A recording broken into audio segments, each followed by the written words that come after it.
name is Susan. I have a husband, Mark, who has a younger sister that he absolutely adores.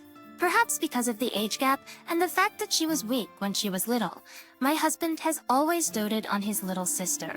It seems that my parents-in-law also wanted a cute girl, and she grew up splendidly selfish. When I got married, it was rough. She made quite a scene during our wedding, wanting to wear a dress herself and insisting she should be the one to cut the cake with my husband. She even tried to convince our parents to cancel the wedding. Despite all this, I was young and thought it would all be okay as long as she wasn't nearby, so I went ahead with the marriage. I'm just coming over to hang out.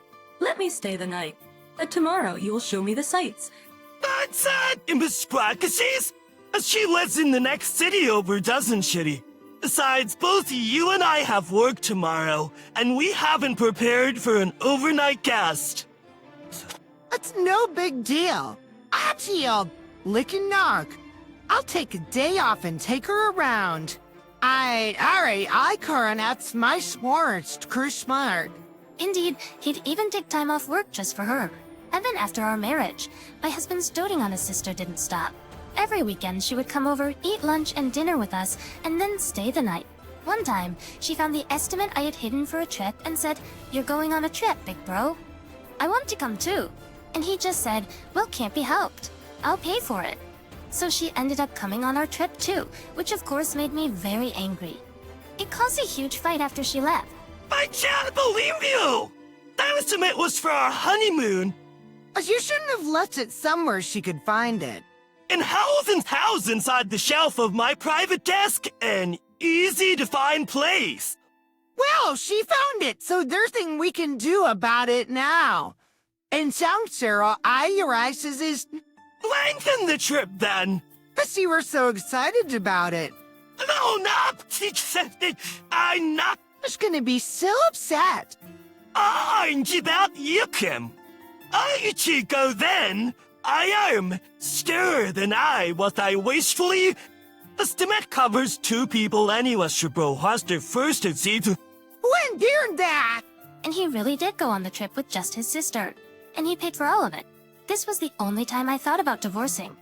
But I didn't think about divorce, because I thought I couldn't do it unless there was something bigger. When they came back from the trip, she said, that was fun. Here's the laundry.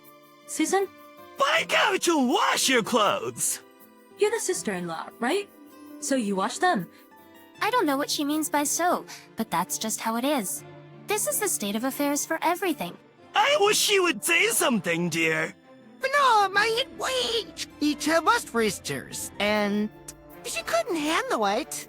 She's so weak that she can't handle household chores. Sure, I don't think she should be traveling. When I said that sarcastically, my husband replied, "Well, you should have come with us then." Right, it's your fault for being stubborn and not coming. Suddenly, I was the one being blamed. It's normal for a newlywed couple not to want the sister-in-law tagging along on their honeymoon, but to these two, it seemed I was the odd one out for not wanting to join their super fun trip. Indeed, used out. Well, we missed out. They joyously talked about their adventure, leaving me out. My sister-in-law, Amanda, was always hanging around my husband, and after several years of our marriage, she finally got married herself. Amanda's husband lived far away, so we were pleased about the upcoming marriage because it would create some distance between us. After Amanda got married, the visits she used to make suddenly disappeared, and we were having the first peaceful time since our marriage. Amanda had a baby girl. My husband and I celebrated the birth, and it seemed like we were finally able to have a normal relationship with our in-laws. But then, my husband brought Amanda and our niece home. From today, we're taking care of these two. I've thus. We'll provide for all their needs, so I hope you're okay with that.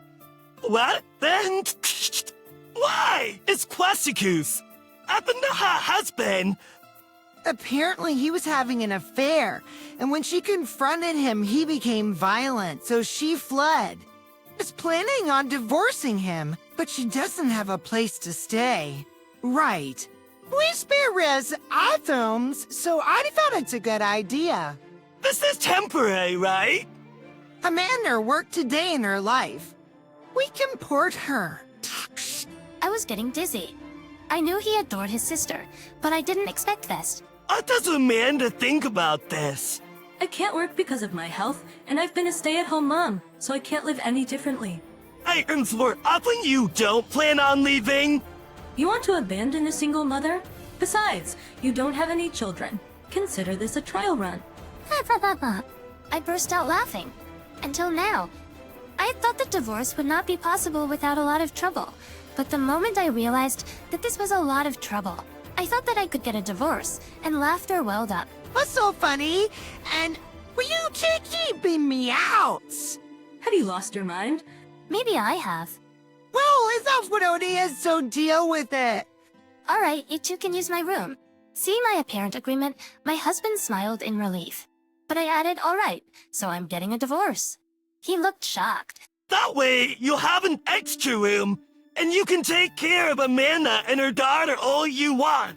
Yes, if I divorce, my room will become available, and my sister-in-law can continue to be a housewife as she's been doing so far. I can find someone else to do the housework. It's no different from supporting me. All I'm doing is divorcing and moving out of the house. What? Then who's going to do the housework? Amanda, you're a housewife, right? How about you do it? That's what being a housewife is about, right? Why should I? I didn't ask for this.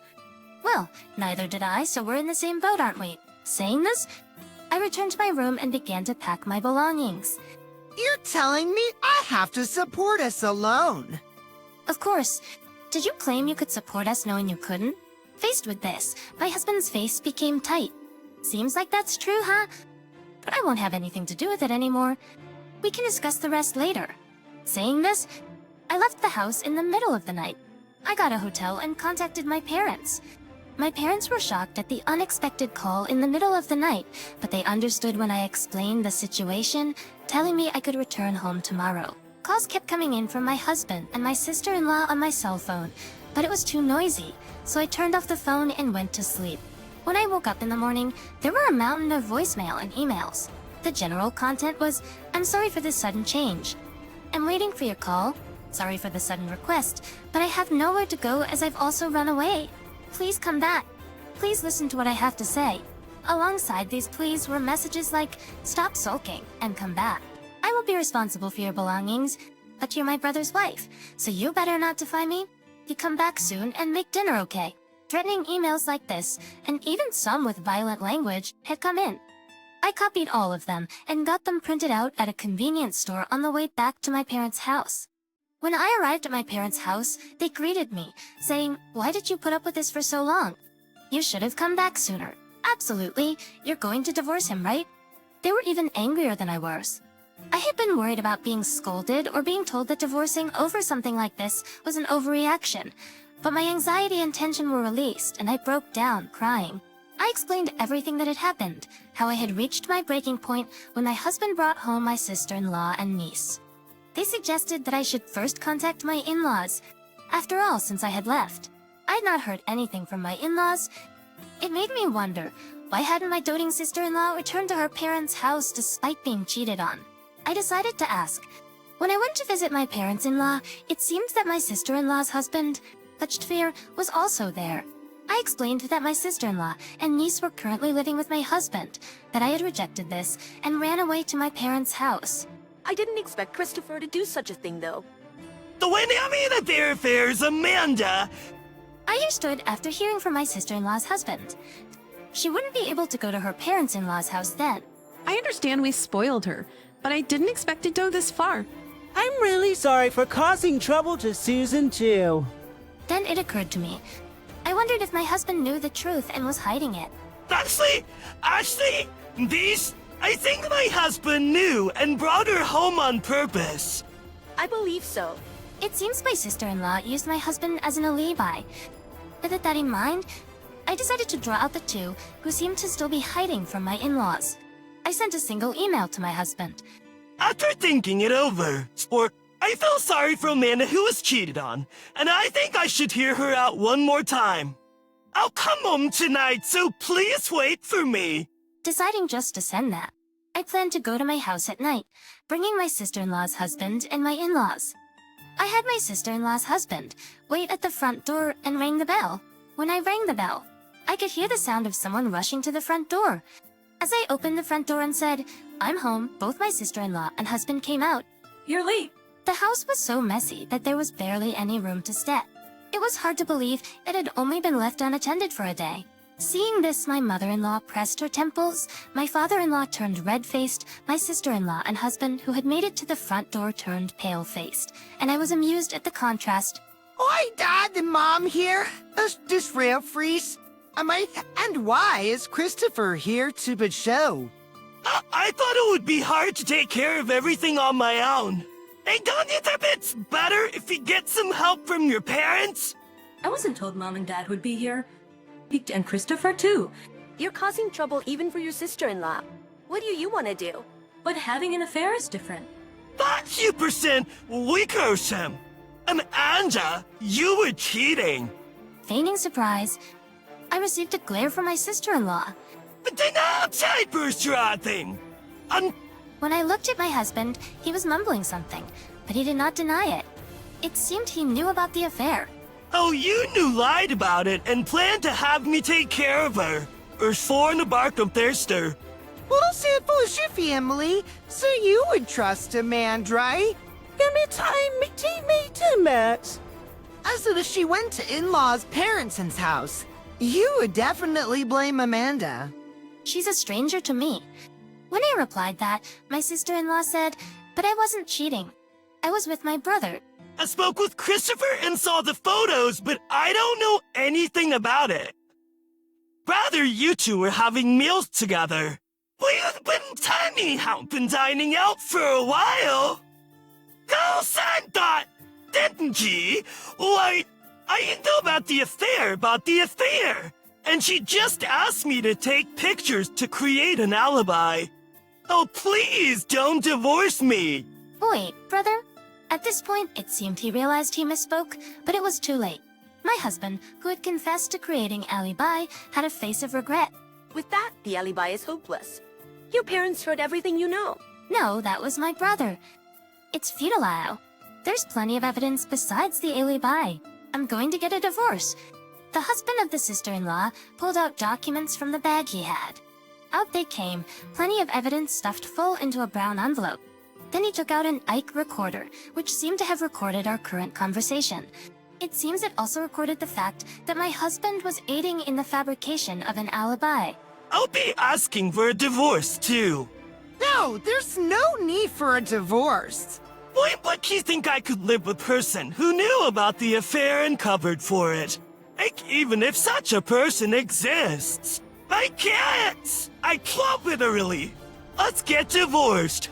Wait, no way! The mother-in-law broke down crying pathetically.